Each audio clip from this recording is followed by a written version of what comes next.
Good evening. Getting chillier now, so I've put the Oasis jumper on, keep me snug. So we're on chapter 7 now, which is In the Toils. After her meeting with Puck, the fly, Maya was not in a particularly happy frame of mind. She could not bring herself to believe that he was right in everything he had said about human beings, or right in his relations to them. She had formed an entirely different perception, a much finer, lovelier picture, and she fought against letting her mind harbour low of ridiculous ideas of mankind. Yet she was still afraid to enter a human dwelling. How was she to know whether or not what the owner would be like? And she wouldn't, for all of the world, make herself a burden to anyone. Her thoughts went back once more to the things Cassandra had told her. "They are good and wise," Cassandra had said. "They are strong and powerful, but they never abuse their power. On the contrary, wherever they go, they bring order and prosperity. We bees, knowing they are friendly to us, put ourselves under their protection and share our honey with them. They leave us enough for the winter. They provide us with shelter against the cold and guard us against the hosts of our enemies among the animals. There are few creatures in the world who have entered into such a relation of friendship and voluntary service with human beings. Among the insects, you will often hear voices raised to speak evil of man. Don't listen to them. If a foolish tribe of bees ever returns to the wild and tries to do without human beings, it soon perishes.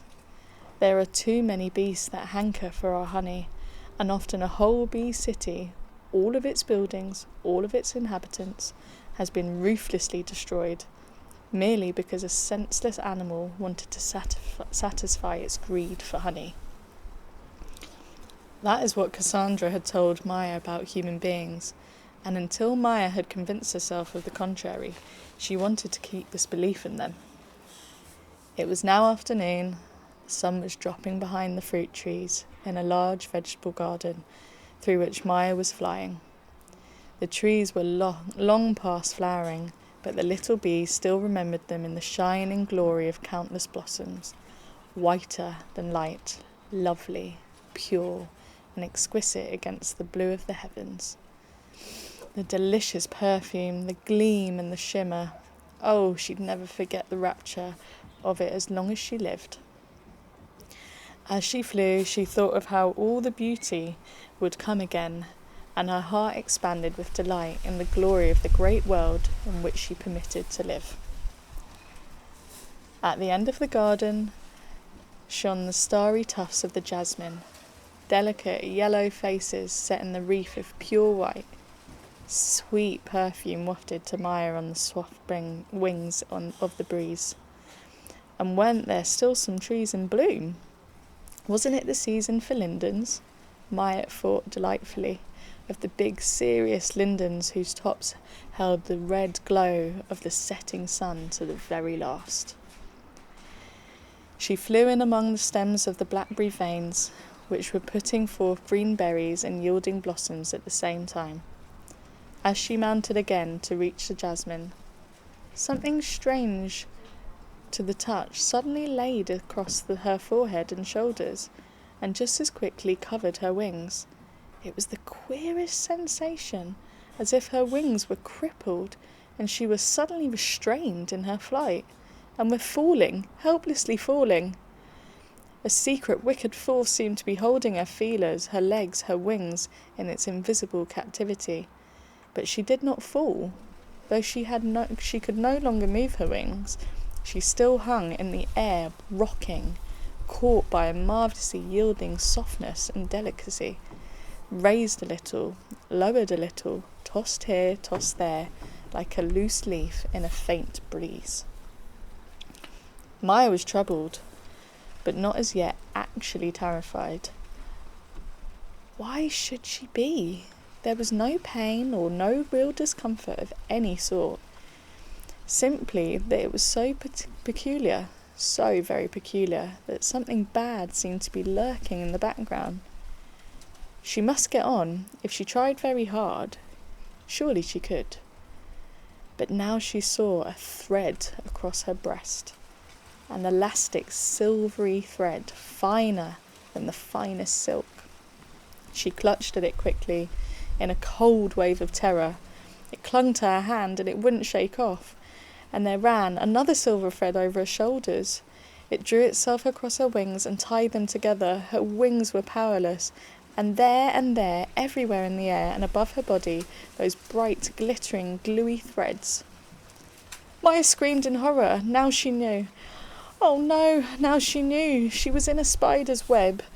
Her terrified shrieks rang out in the silent dome of the summer day, where the sunshine touched the green of the leaves into the gold, and insects flitted to and fro. The birds swooped gladly from tree to tree. Nearby, the jasmine sent in its perfume into the air. The jasmine she had wanted to reach was now all over. A small butterfly with brown dots gleaming like copper on its wings came flying very close. "Oh, you poor soul," it cried, hearing Maya's screams and seeing her desperate plight. "May your death be an easy one, lovely child. I cannot help you. Some day, perhaps this very night, I shall meet with the same fate. But meanwhile, life is still lovely for me. Good day. Don't forget the sunshine and the deep sleep of death."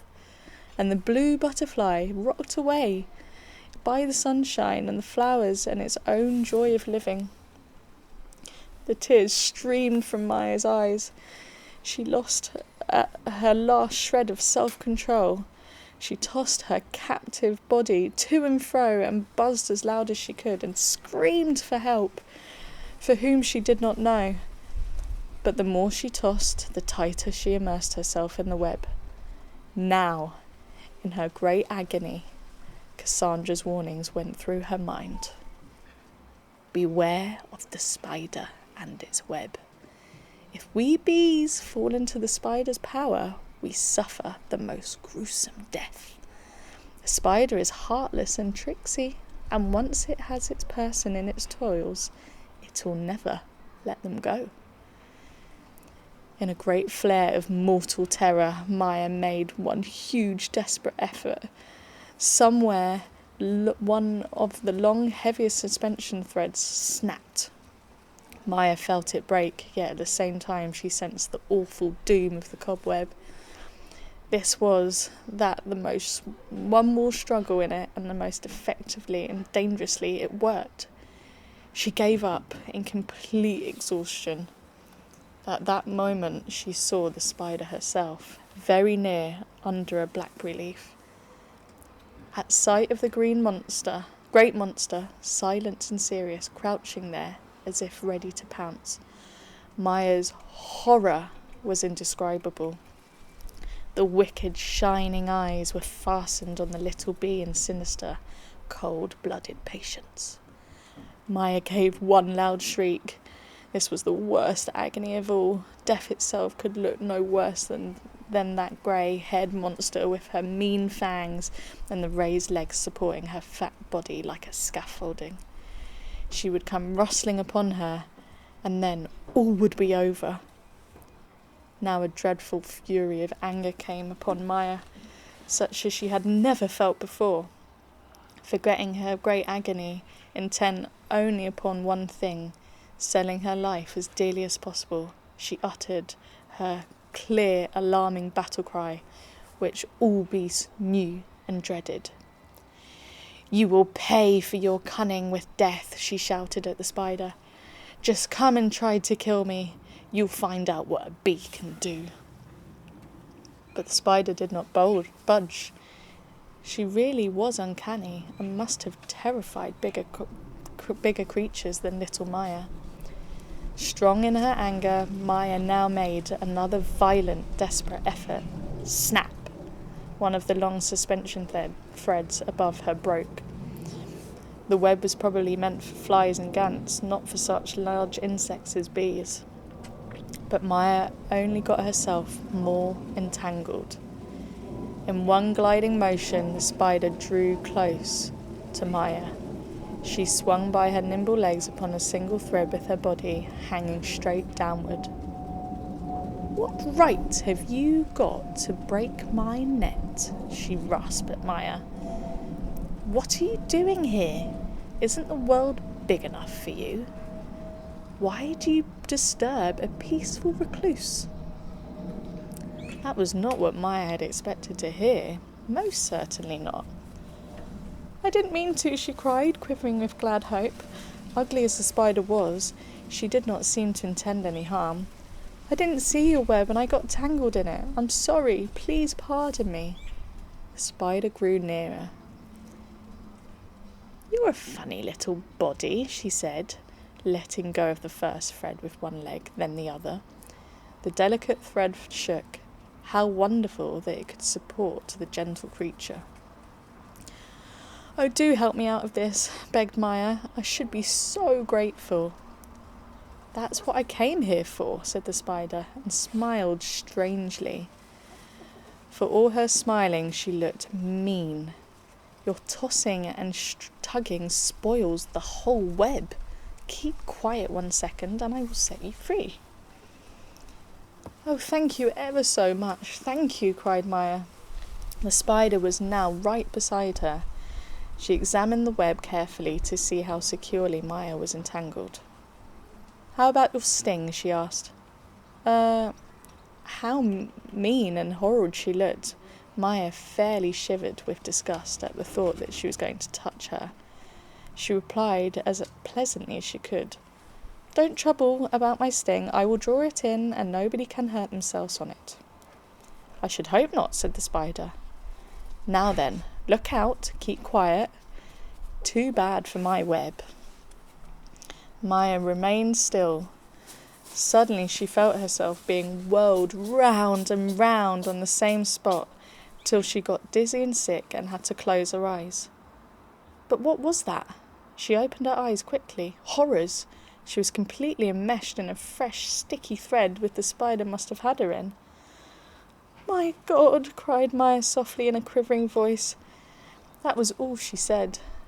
Now she saw how tricky the spider had been. Now she was really caught beyond release. Now there was absolutely no chance of escape. She could no longer move any part of her body. The end was near. Her fury of anger was gone. There was only great sadness in her heart. "I don't know where there was any means of wickedness in the world," she thought. "The deep night of death is upon me. Goodbye, dear bright sun. Goodbye. My dear friend bees, why did I leave you? A happy life to you. I must die." The spider sat weary, a little to the side. She was still afraid of Maya's sting. "Well," she jeered, "how are you feeling, little girl?" Maya was too proud to answer the false creature. She merely said after a while, when she felt she couldn't bear any more, "Please kill me right away." "Really?" said the spider, tying a few torn threads together. "Really? Do you take me to be a big dunce as yourself? You're going to die anywho. If you're keeping hanging long enough, and that's the time for me to suck the blood out of you, when you can't sting. Too bad, though, that you can't see how dreadful you've damaged my lovely web. Then you'd realise you deserve to die." She dropped down to the ground, laid the end of the newly spun thread about a stone and pulled it in tight.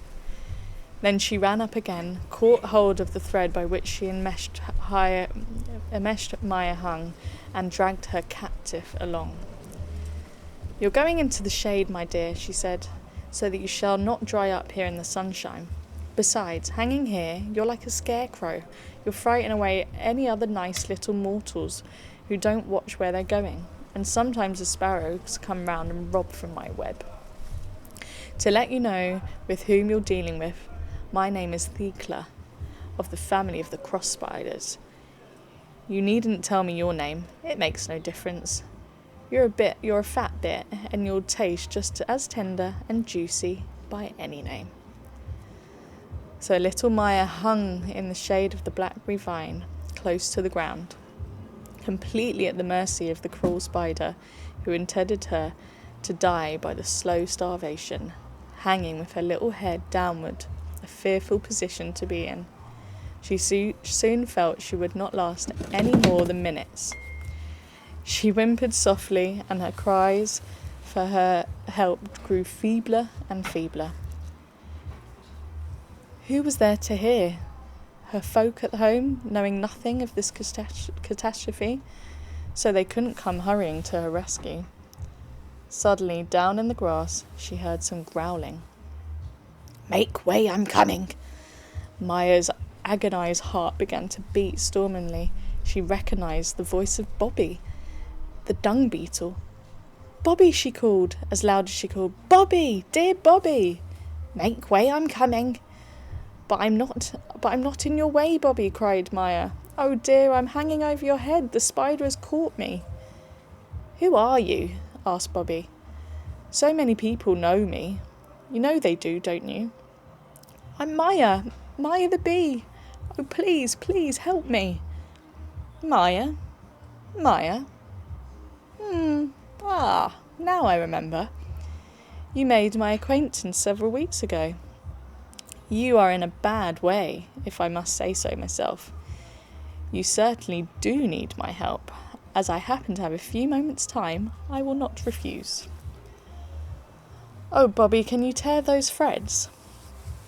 "Tear those threads? Do you mean to insult me?" Bobby slapped the muscles of his arms. "Look, girl, hard as steel. No match for that strength. I can do more than smash a few cobwebs. You'll see something that will make you open your eyes." Bobby crawled up the leaf, caught hold of the thread by which Maya was hanging, clung to it, then let go of the leaf. The thread broke and they both fell to the ground. "That's only the beginning," said Bobby. "But Maya, you're trembling, dear child. You poor little girl, how pale you are. Now, who would be so afraid of death? You must look deathly calmly in the face as I do. So, I'll unwrap you now." Maya could not utter a syllable. Bright tears of joy ran down her cheeks. She was to be free again, to fly in the sunshine wherever she wished. She was to live. But then she saw the spider coming down the blackberry vine. "Bobby!" she screamed. "The spider's coming!" Bobby went up, merely laughing to himself. He really was an extraordinary strong insect. "She'll think twice before she comes near," he said. "But there!" the vile voice rasped above them. "Robbers! Help! I'm being robbed! You fat lump! What are you doing with my prey?" "Don't excite yourself, madam," said Bobby. "I have a right, haven't I, to talk to my friend? If you say another word to displease me, I'll tear your whole web to shreds." "Well, why so silent all of a sudden?" "I'm defeated," said the spider. "That has nothing to do with the case," observed Bobby. "Now you'd better be getting away from here." The spider cast a look at Bobby full of hate and venom, but glancing up at her web she was reconsidered and turned away slowly, furious, scolding and growling under her breath. Fangs and stings were of no avail. They wouldn't even leave a mark on armour such as Bobby wore. With violent discriminations against the injustice in the world, the spider hid herself away inside a withered leaf from which she could spy out and watch over her web. Meanwhile, Bobby finished the unwrapping of Maya. He tore the network and released her legs and wings. The rest she could do herself. She then felt happy, but she had to go slow because she was still weak from fright. "You must forget what you've been through," said Bobby. "Then you'll stop trembling. Now see if you can fly. Just try." Maya lifted herself with a little buzz. Her wings worked splendidly, and to her intense joy, she felt that no part of her body had been injured. She flew slowly up to the jasmine flowers and drank their abundant scented honey juice, and returned to Bobby, who had left the blackberry vines and was sitting in the grass. "I thank you with my whole heart and soul," said Maya, deeply moved and happy in her regained freedom. "Thanks are in place," observed Bobby, "but that's the way I always am, always doing something for other people. Now fly away. I'd advise you go lay your head on a pillow early tonight. Have you got to go far?" "No," said Maya, "only a short way. I live at the end of the beech woods. Goodbye, Bobby. I'll never forget you. Never, ever, as long as I live. Goodbye."